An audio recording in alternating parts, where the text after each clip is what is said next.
All right, I will call the Planning Commission meeting to order Tuesday, July 16th, 2024 at 7:01 PM. Roll call. John Eads, present. Paul Arbuckle, present. Lou Yang present. Alan Eager, present. Tom Hausen present. Number C, approval of the agenda. Any, Chair and Commission, staff does not have any amendments to the agenda as presented. all right. Do we have So a moved. motion? Second. Motion by Alan, second by John. All in favor? Aye. Aye. No nays. Approved.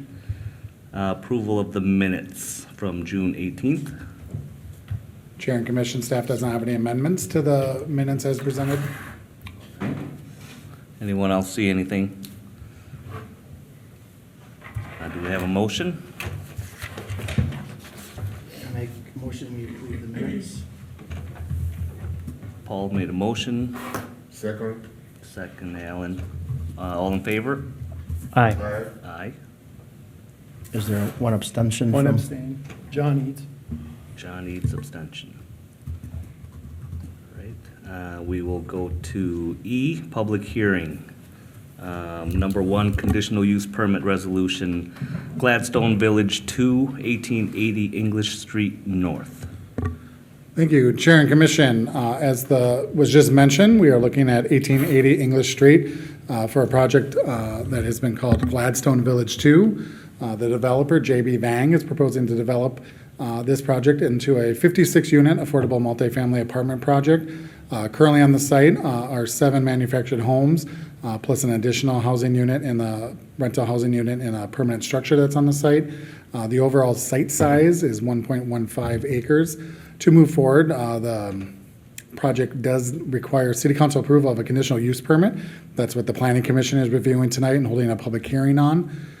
Design review. Earlier this evening, the Community Design Review Board reviewed the project and did recommend approval of the site and building plans for the project. And then easement vacation, which falls in to the review area of the City Council. Well, they'll actually be holding their own public hearing on the easement vacation next month. So again, a 56-unit affordable multifamily apartment project is proposed at 1880 English Street. The site is guided by the city's comprehensive plan as mixed-use neighborhood high density, which allows up to 50 units per acre. The proposed unit mix, or unit count, does meet the policy guidance of the comprehensive plan. The city's zoning code zones the site as mixed use, which does permit 4-story multifamily housing projects with the approval of a conditional use permit. So any project that's above 3 stories is required to have a conditional use permit. This would be a good time to relate this, again, Phase 2, Gladstone Village 2, to the project directly to the north, which also received a conditional use permit for a 4-story building that's referred to as Gladstone Village 1. Same developer, JB Vang, where the former funeral home is located, and they're just kicking off construction of that project as we speak, and will continue throughout the summer and into next year. And again, the city did approve a 4-story building for that site. Some site plan standards here. The project is accessed, or would be accessed, of a single drive coming off English Street on the southwest corner of the site. The building is oriented to the north and west of the site, and parking is required by the by the mixed-use zoning district to be to the rear of the building, which is being achieved by being located to the southeast corner of the site. Again, because of the mixed-use zoning district, their building setbacks range from 0 feet to 20 feet. That's the maximum from the English Street right-of-way that is being met with this proposal. And there is not a side or rear building setback for this project in the zoning district. Parking lots, however, are required to be 5 feet from side and rear property lines, and that is being met with the site plan. Again, the design aspect of the building overall was reviewed and approved by the Community Design Review Board, but to give you an overview, the mixed-use district actually, which is different than other zoning districts in the city, has a building materials schedule. So the code does require that 60% of the building be constructed with primary materials, in this case brick and glass, up to 30% secondary materials, which again, stucco or masonry blocks, and then up to 10% can be accent materials, and the applicant is proposing metal panels. The design board did review samples of the building materials. If the planning commission is interested in looking at those, the developer does have a material board that you can review. And then the ordinance does get into articulation and architectural design of the building, again, looking to avoid long blank walls. And this is being achieved on this project with the articulation, which means building segments cannot be more than 40 feet in length, and that's being achieved with the building design. Again, the conditional use permit kicks in because of the height of the building, which is proposed to be approximately 46 feet. In comparison to the phase one to the north that was approved, where that's about 48 feet. And then the other Sherman Associate projects, those two phases are just over 50 feet. That's on the north west corner of Frost and English, where the former Maplewood Bowl used to be located. The parking that's proposed, code states multifamily buildings must provide 2 parking spaces for each unit, with one of those parking spaces being covered. So for a 56-unit building, 112 spaces would be required for this project.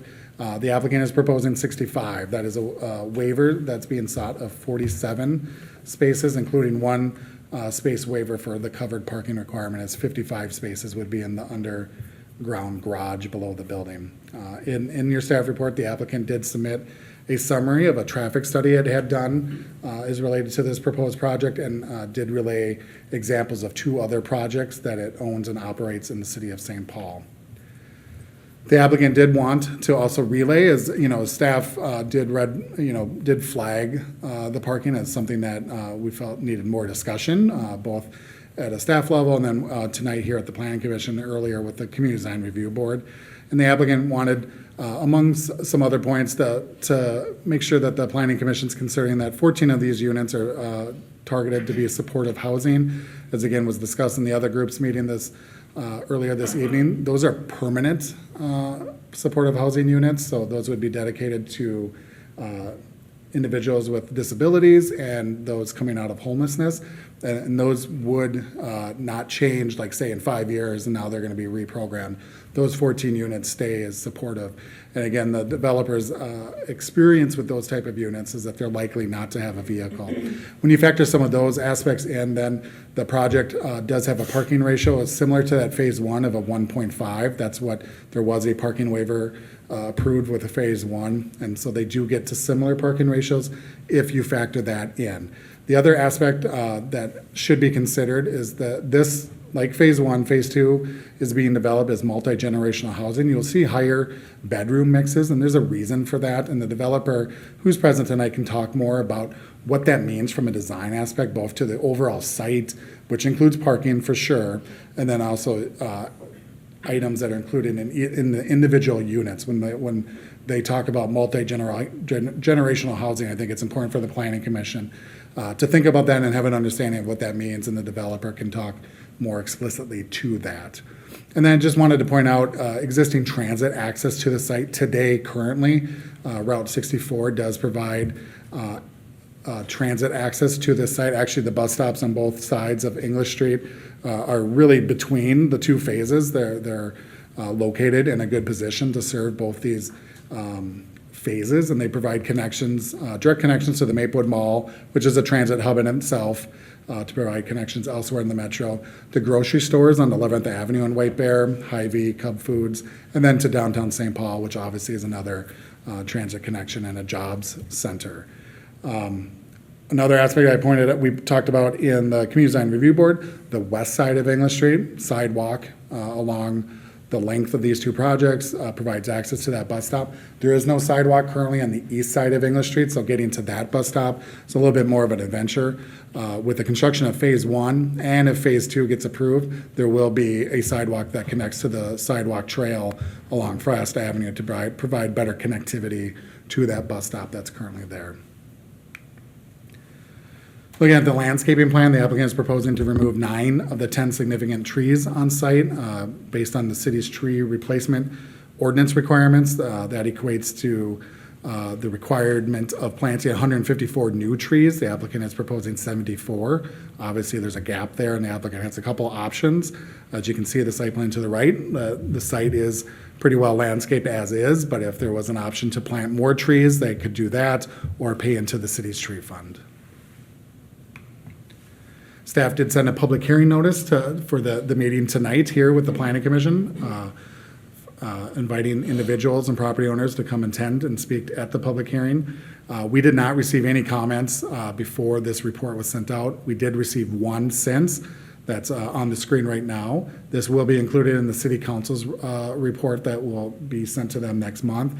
As you're looking through that, and we can definitely come back and revisit it, but the summary of it is a parking concern.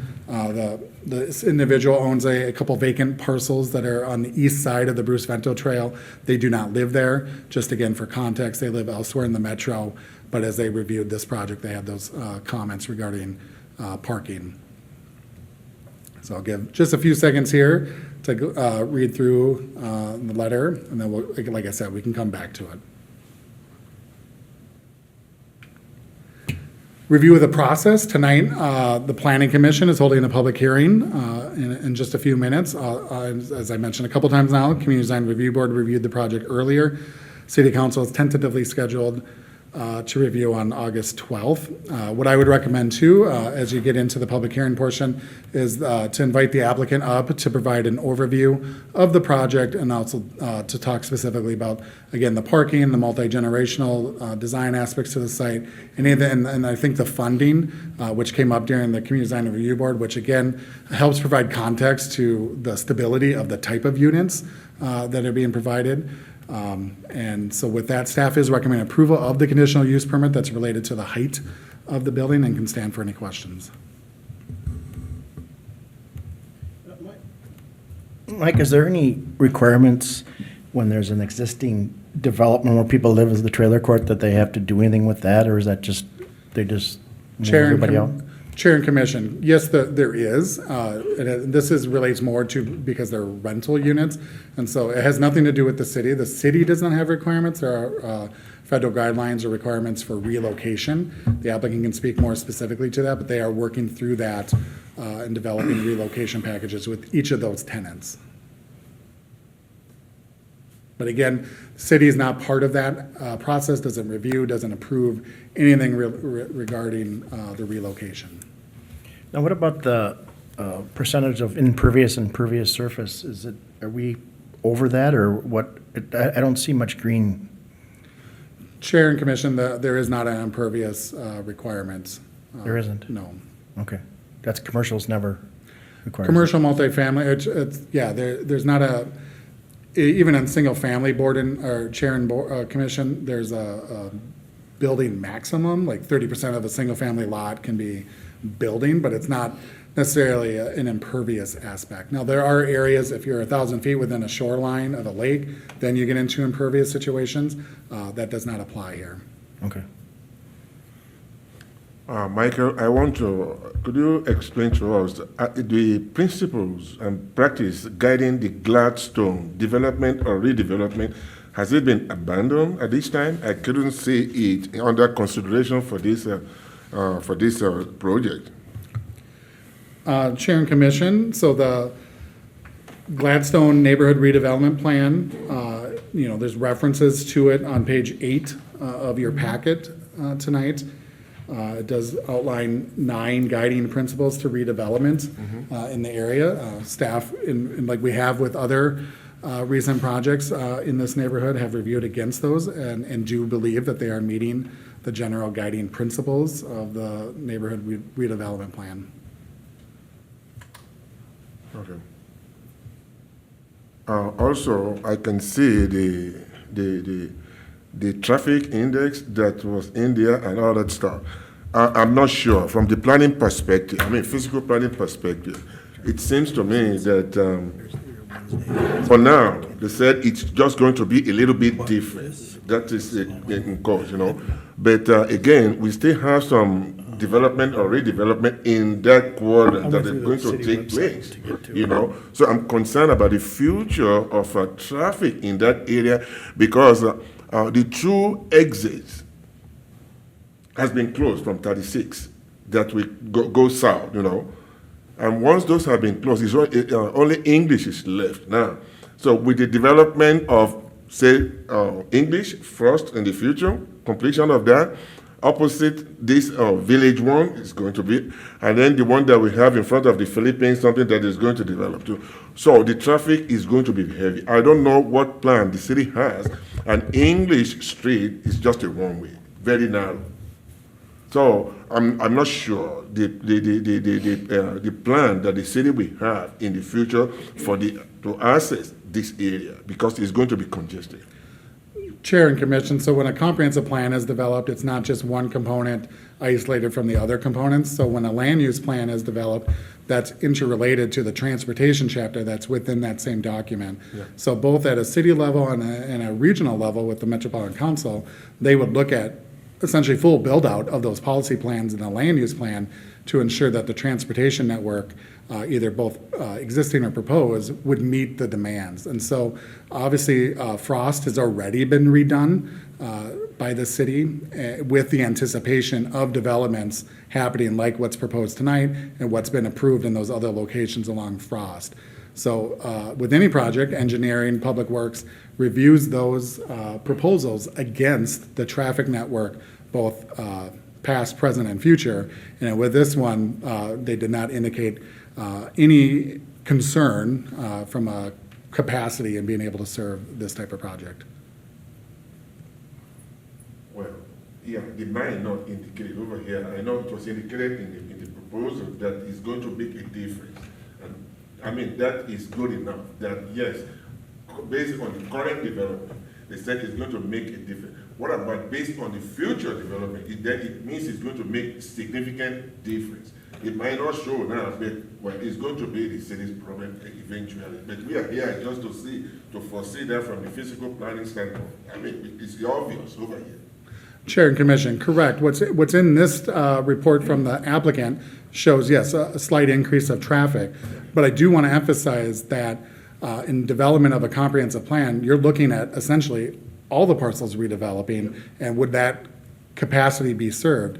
And the city engineer has stated that, yes, there is capacity. There is not concern on Frost English or other components of the network in that neighborhood of being able to service these type of developments.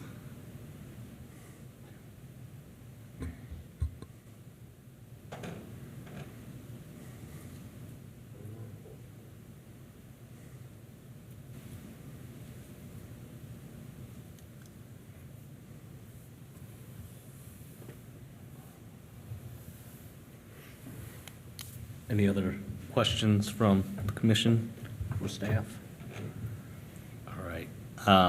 Then we'll open up the public hearing and we'll have the developer and whatever else support staff. Please come up. Would you like me to sign in again? I did for the, we're good? Okay. Chair and Commissioners, thank you for having me here tonight. My name is Ashley Bisner. I'm with JB Bang. We're a BIPOC developer out of St. Paul, Minnesota. We primarily focus our developments on affordable housing projects as well as public charter schools, so we do a lot of owners representative work for that as well. As Michael had mentioned, we did just break ground on the site just adjacent north of this project, so excited to get that one underway. And then this one is kind of a similar aspect to it, or similar design as the Phase 1 project. Similar to Phase 1, we did receive full funding for this project as well. We applied for the Minnesota Housing RFP round in 2023, and we were awarded the funding associated with that. So that's from Minnesota Housing as well as through Ramsey County. And then our tax credit investor is obviously a portion of that as well. I will say that all three of those funders did approve this project based on the current design, so the 4 stories with the 56 units as well as the 65 parking stalls. So I can kind of get into to the parking and traffic aspect of it as well. As staff had mentioned, that we did complete a parking memo for this area, and in total, it increases the parking about 3%, or sorry, the traffic about 3% specifically for this project. If you factor in our phase 1 project as well, the total between the two is only a 7% increase in total. Kind of getting down into the unit mix of the building, so there is the 56 units, family friendly. It's 1, 2, 3, and 4 bedroom units. That does include 14 units within there that receive a type of supportive housing. So there are the Department of Human Services provides services for the units for people with disabilities, and then we have a supportive housing property management group that will support the other 7 units, and those are folks that are experiencing homelessness. So there's a specific program through the state that is very structured around that and the management of that process too. So those 14 units, we do not believe are going to include parking stalls or parking requirements. So if you consider taking those out of the unit mix, we're at about 42 units, and that's about 1.5 or 1.55 parking stalls per unit. We feel confident that that is a ratio that will work for the target or the population that we believe will live in this building. We do have a few experience projects that we can weigh on as well. So we do manage 2 affordable housing projects in the city of St. Paul. One of them is on East 7th Street. It's called the Parkway Apartments. That has 60 units in it. There are 47 parking stalls, and regularly there are at least 10 parking stalls within that building that are frequently vacant. And that's at least 10. There's definitely more at times too. That building is fully leased, as well as another project that is 55 units. It's called 1222 Apartments, located at 1222 University. That building has 50 parking stalls, and we are also fully leased on that project. And at least 25 stalls of the 50 that are available are frequently vacant as well. And then thirdly, we do, as I mentioned, do some owner's representative work. One of our clients is building a market rate, 129 unit market rate project within the city of Oakdale. And just shy of a year ago, the city council approved a 1-to-1 ratio at that building. And like I said, that is market rate, so they felt comfortable with the kind of 1-to-1 ratio as far as parking needed for that too. So like I said, we feel confident that what we're providing is going to serve the needs of the tenants. I think one additional item, in addition to those 14 units, we also have 6 more that are at serving populations at 30% of area median income, which is a deeply affordable rate. So there, may be a possibility that those folks won't have a vehicle with them as well. And with that, I will answer any questions you may have. Wow, you're knowledgeable. I'm a fast speaker. Can you start over? I missed half of it. So you said that there was a 3 and a 7% on the traffic. I know Alan was talking about that. Is that peak, or is that an average, or how did they come up with those calculations? It's an average, so they do peak AM and PM hours. This one I don't know off the top of my head, but it's expected to generate 21 AM, 21 new traffic in the AM and 16 new traffic in the PM. And it does not exceed the widely accepted threshold of 100 trips per hour as well. So that's for just this phase of the phase 2 Gladstone, which equates to that 3% average. And then, like I said, if you combine the 2 of them, it's only at that 7%. One more thing is the phase 1 project. I think staff had mentioned that we were approved that last year with a parking waiver as well. There were 27 stalls that were waived on that. So that brought us to about a 1.58. That building also does have 14 supportive units within it. So if you dial those back as well, it's higher than that 1.58 is too. So in regards to the handicap parking that's marked, is that considered into the spaces, or is this? Nope, those are just 40 required those for are, code. Sorry, I apologize. Oh, I'm just trying to figure out, is that part of the total, or are those not counted. Sorry, yes, they are are counted in the total. And it's just what the required count per city code would be. Yeah. Okay, thanks. And visitor parking, as we talked about last meeting, Yes. that was, we had how many, was two you had for visitor? We usually average like 2 to 4, just depending on, the property. We haven't specifically specified those yet, but that would be our goal for that. Would the spots be by, like, permanent only? Like, for example, when the lot is paved, it's going to say required by permit. So if the visitor was overflowing, are they allowed to park in empty spots, or would they have to go in the street? Yes, so they'd be allowed to park in empty spots. So it would be a first come, first serve choice by residents. If we're experiencing the same thing as we are on other two properties, which we think we will be, there'll be kind of those excess stalls available for use as well. We would typically have within the underground parking ramp or parking floor, we would have a visitor parking underground and then maybe one out or on the surface lot as well. I'm kind of interested in the traffic flow again. I will give a caveat over here. I just like to know, by definition of your multi-generational housing, are they talking about the number of people occupying the bedroom or the age, or how do they determine this? Yeah, so for multi-generational housing, JB Bang, the owner of JB Bang, Ku Bang, is of the Hmong culture, and they experience within their culture, they have this multi-generational housing where grandma or grandpa are living with you, or with mom and dad and kids. Typically, we're not seeing grandma and grandpa having a car because it's the kids or parents are assisting with that as well, or making those trips. We've heard in other cultures that's a similar living aspect as well. So with those larger, 3 and 4 bedroom units, we're expecting, not as many vehicles to be associated with that. One thing that I forgot to mention with the Parkway, like I said, is 60 units. 33 of those units are 3-bedroom units. So like I said, we're fully leased, and we're still experiencing a shortage in excess in parking stalls within that building too. See, a question I thought of is multi-generational houses, eventually kids don't want to drive, then you have more cars than units. I guess one of the questions then I'll ask you then is, do you see a lot of turnover then in the units, for example, or people living there 2 or 3 years and moving out to a house? I don't know the data, but the question is, if in multi-generational, yes, people age out, don't drive anymore, but then between age of 5 and 16, well, then you have another driver. And, okay, now all of a sudden, one car was fine, now if you have 2 kids that are driving, now you have 2 cars. And that can change a lot in 2 or 3 years. That's exactly what I'm doing. That is why I was asking for those factors of determinants for those things, if it's by bedroom or by the age that it. And now the culture comes in now, according to your explanation. I can do more personal research on that for my level, but let's move on for now. Let's go. Do they regulate the amount of people that can be in an apartment? Do they ever check on that?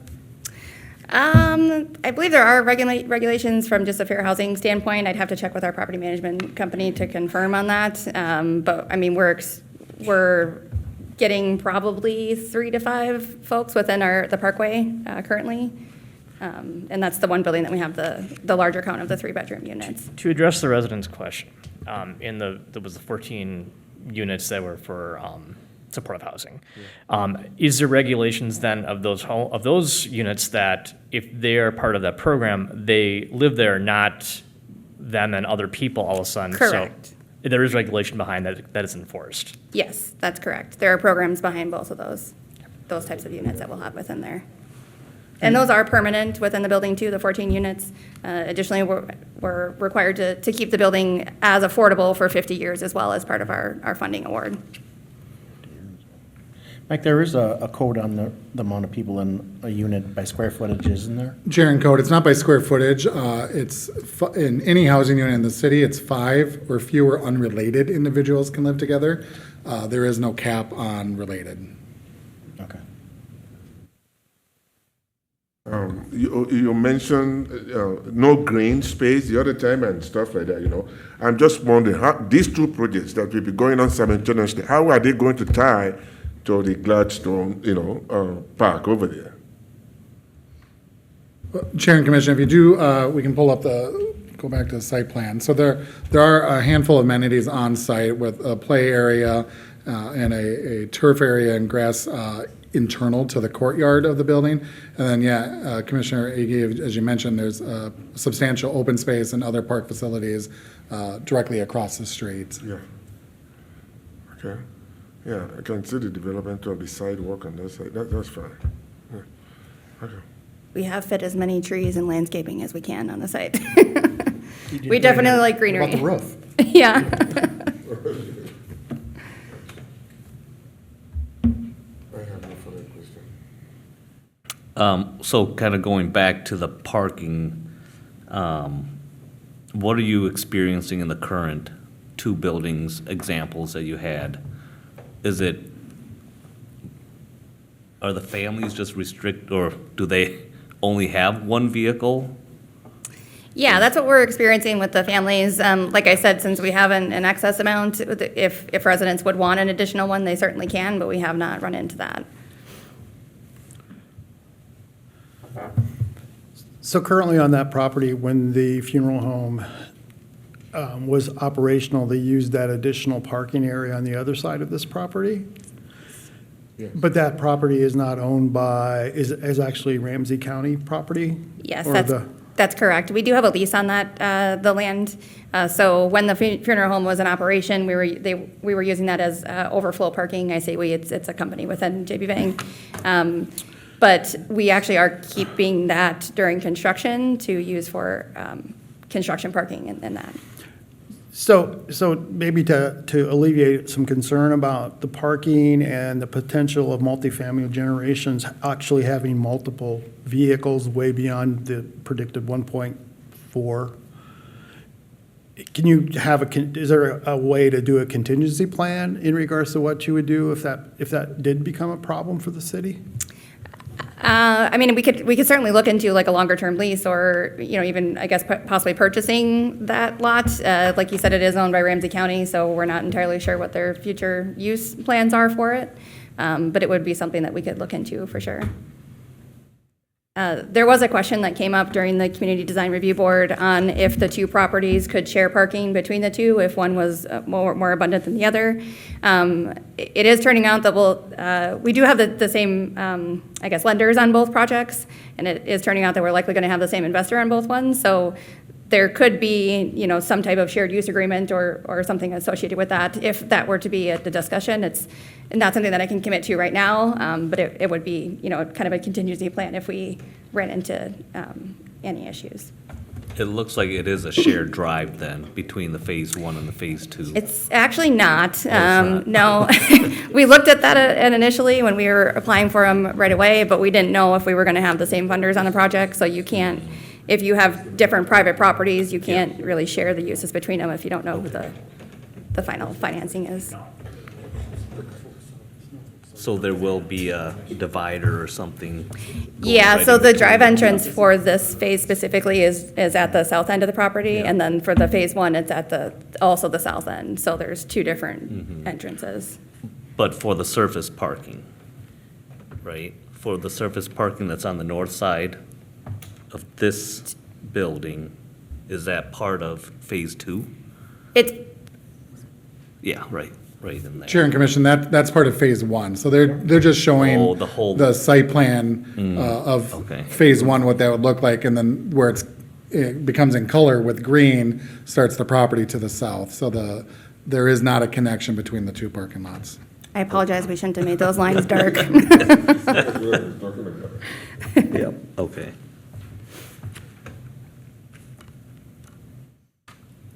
So you're planning to build another building where the funeral home is then? Yes, Okay. Okay. we are actually going to demolish that very soon. How long does it take to build the building? 14 months. Wow. So we had, for the phase one, we did, It says 7 months on here.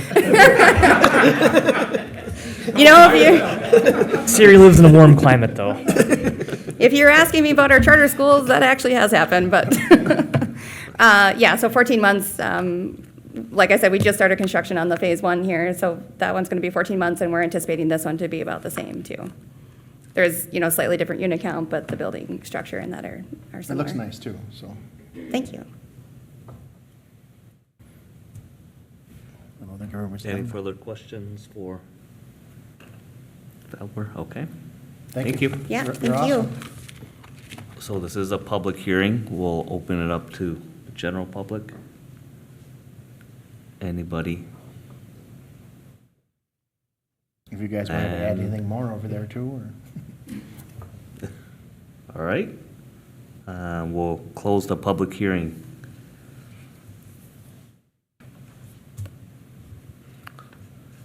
Any further questions for staff? Michael, do you know what the count is, the parking ratio for the Sherman property to the northwest?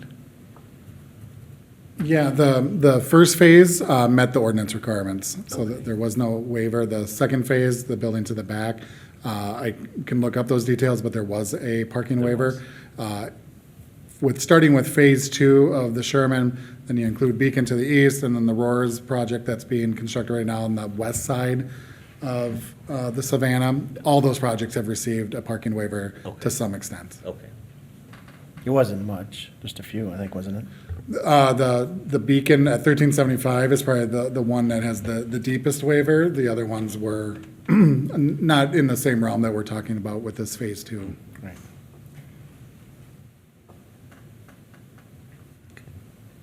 But Chair and Commission, just again, added context, each building has a unique kind of population that the building is targeted for. Again, not working to sway any of the deliberations here between the planning commission, but there are different populations essentially being targeted for each of those projects that I do think have implications for parking needs.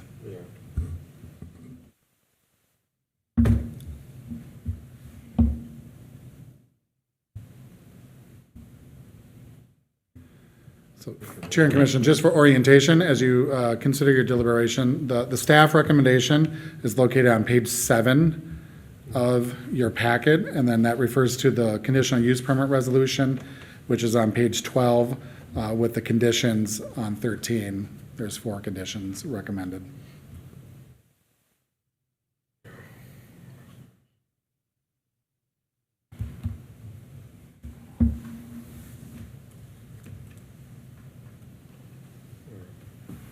Somebody want to make a motion?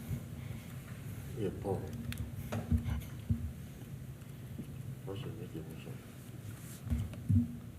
I can't read this screen. I'll motion to approve a resolution for a conditional use permit approving a 4-story 56-unit multifamily apartment project to be constructed at 1880 English Street North. Second. Motion to approve by Tom, second by Alan. All in favor? Aye. Any nays? No names. All right, so the motion is approved. It's just a recommendation going to the city council on August 12th. August 12th. Okay. Thank you. Number 2 under public hearing, conditional use permit resolution for Hampton Companies, 2694 Maplewood Drive North. Staff.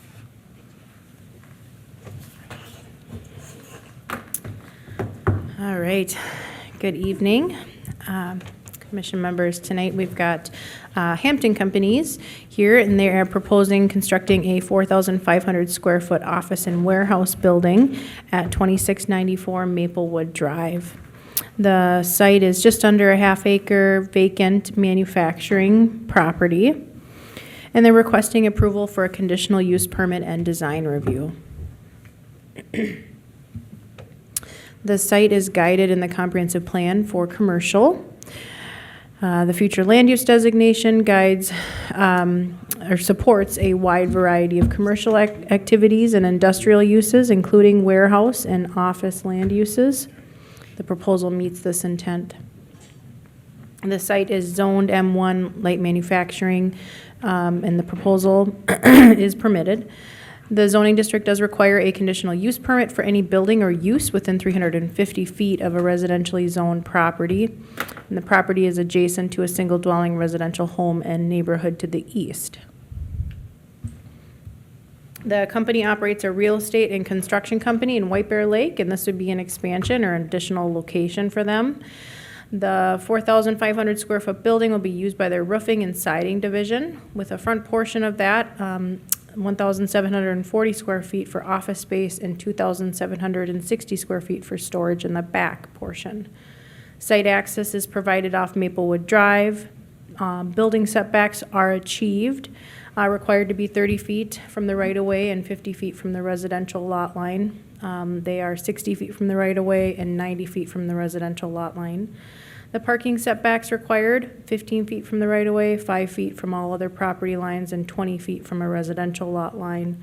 Both parking areas, the one in the front and the behind the building, are 20 feet from the east and west property lines. Here you can see the site plan.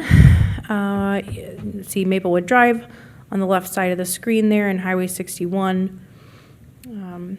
The building kind of centered in the site there with the front parking area, a narrower access drive to the back, and then there's some parking in the back that will be secured with a gate for employees. So that parking area in the rear, as I mentioned, will have a gate on the northeast corner of the building. And applicant has indicated that this is for the employees that would, be primarily using this site.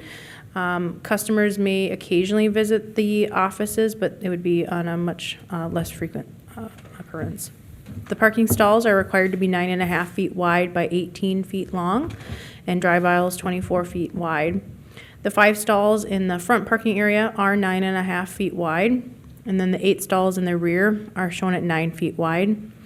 The city's parking code does allow for that reduced width and also length if that was a desire here, and that reduction in the case where there is employee parking. So those stalls just need to be marked for employees, and in this case they will be. It's also behind the building in that enclosed area, which is closed off from general access. They are required to provide 1 stall for every 200 square feet of office space and 1 stall for every 1,250 square feet of warehouse space.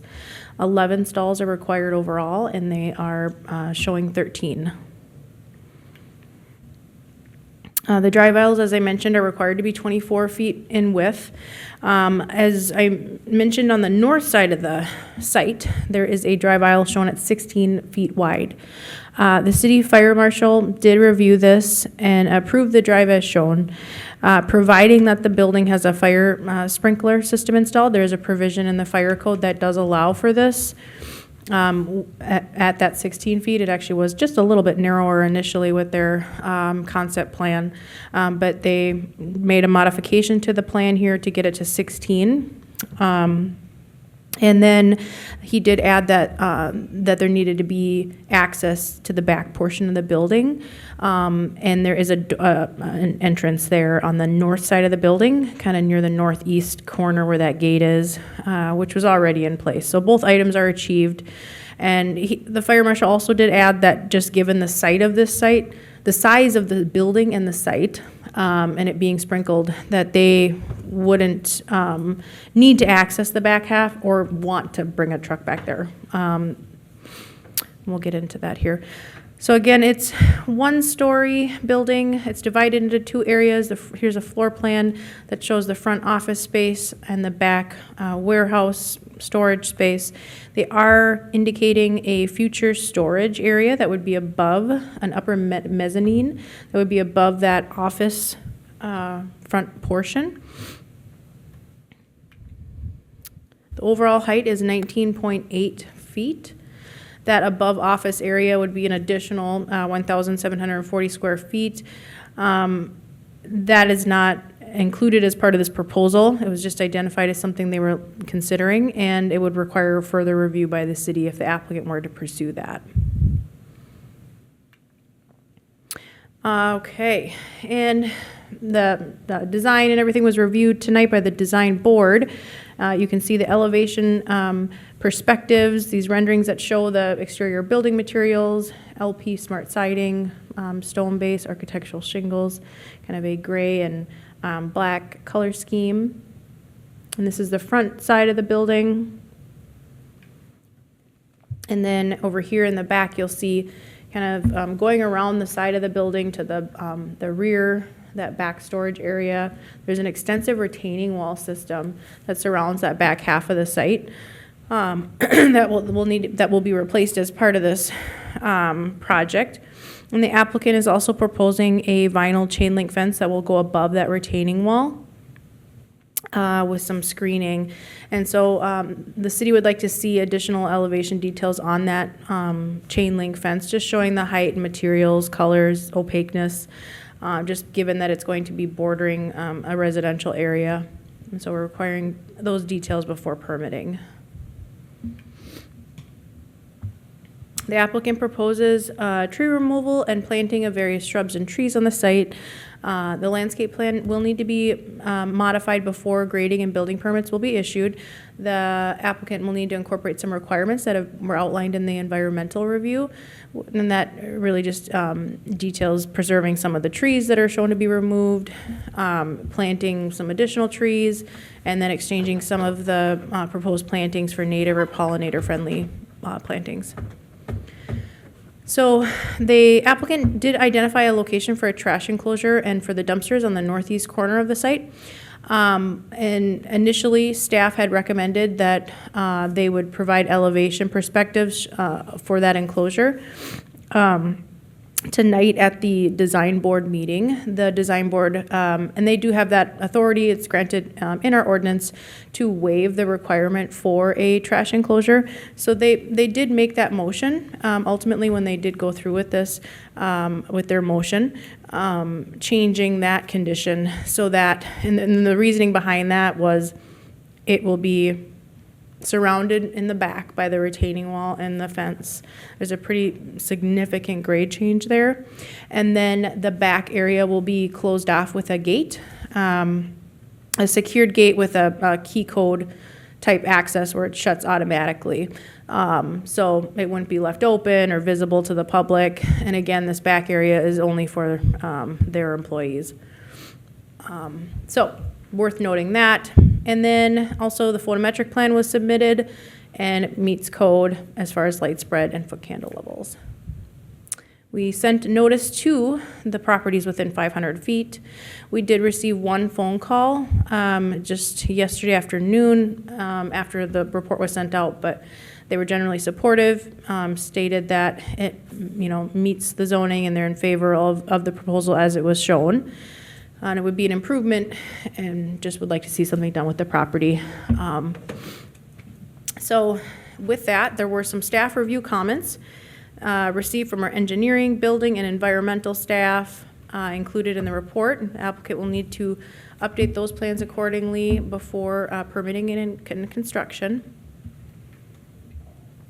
The CDRB reviewed this earlier and did recommend approval with that one modification that I mentioned regarding the trash enclosure requirement. And then after your review tonight, this is scheduled to go to the council on August 12th.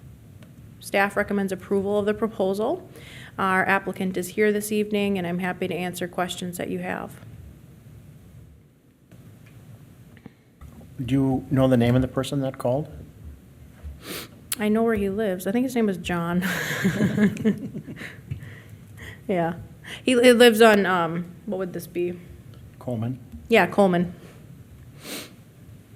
Yeah, I think it's the second house in. Oh, okay, so you might know this person too. Yeah. Bears. Is it John Bears? I don't recall the last name, but it was John or Jonathan, yes. Okay. Yeah.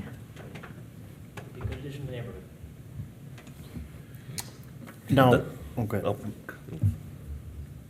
You have questions, or else I'm going Yeah, to. yeah. I know Mike has been working on this property for a long time, so I'm glad he's found somebody to take it, because it's really been there a long time. Now, is that a property that the city owned, or was that something that Mike had owned, I don't remember what, I remember when we had talked about when they took the trees down and that, and, We did not own this. no. okay. Okay. That's what I thought, okay. So, Good. All right, if the applicants would like to come up. Thank you for reviewing our proposal.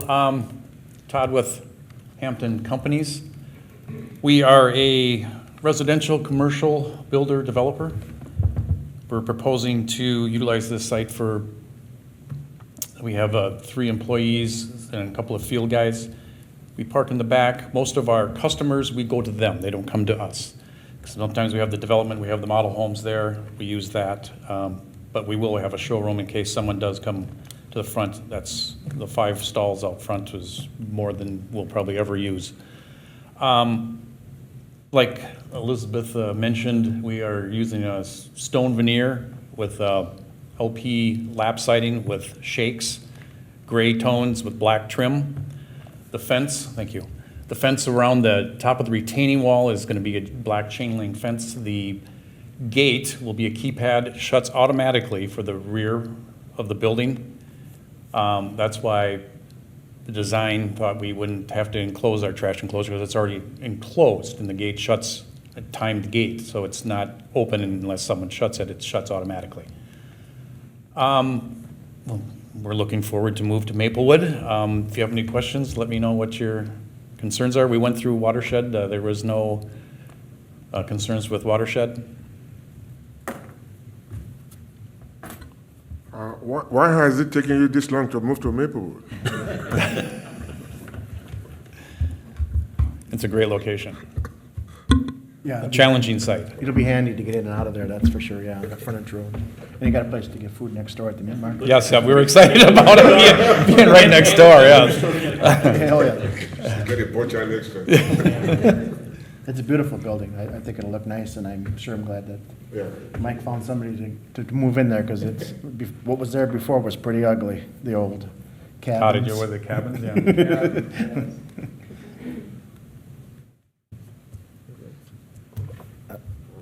I think we're all happy with it here, I think it sounds like. All right. Chair and Commissioner, I would just formally open the public hearing. Sorry, but just wanted to make sure.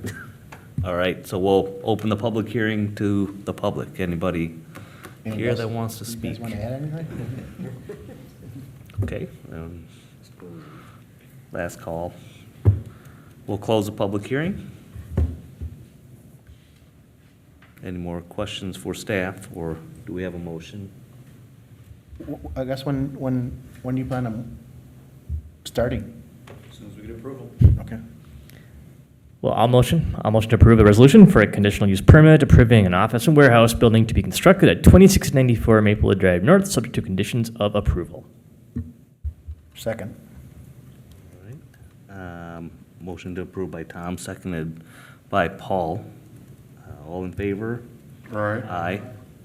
No nays, so the motion passed. It is a recommendation going to the city council on August. August 12th. August 12th. Okay, thank you. Thank you. Thanks, man. Thank you all. I just asked for your friendship on Facebook too, Mike. All right. Item F, new business, none. Chair and Commission, staff has nothing further for you tonight. Unfinished business, none. Commission presentations? Nothing. Okay. And staff? Nothing further, thank you. No visitors left, Nobody. so. Okay, Move for adjournment. we'll adjourn, 7:55 PM.